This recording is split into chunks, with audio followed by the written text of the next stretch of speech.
Una, kailangan natin ng oregano, snowbur, at kalamansi.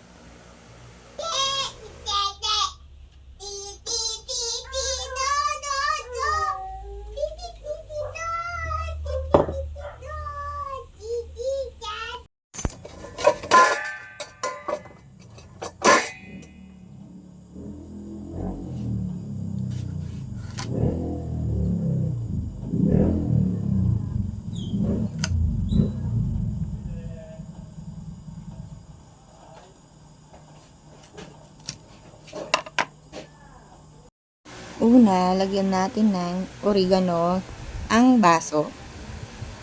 Mga 3 pieces na dahon ng oregano, okay na. At kailangan din natin ng hot water. Yan.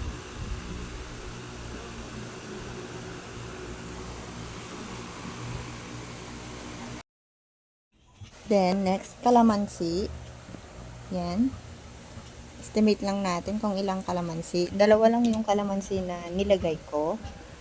Para hindi maasim kung iinumin. Ayan.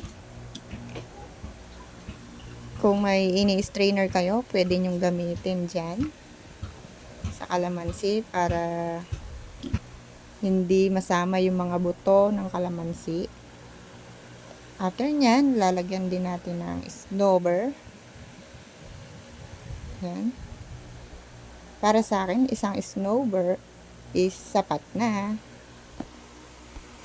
May po lang ako para hindi ako mapapasa ako.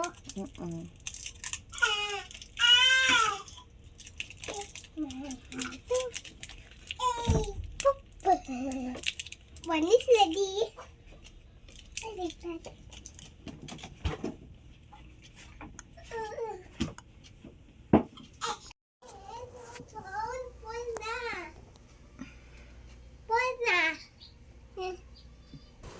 Ayan, after nyan, iinumin ko na siya guys. Ayan.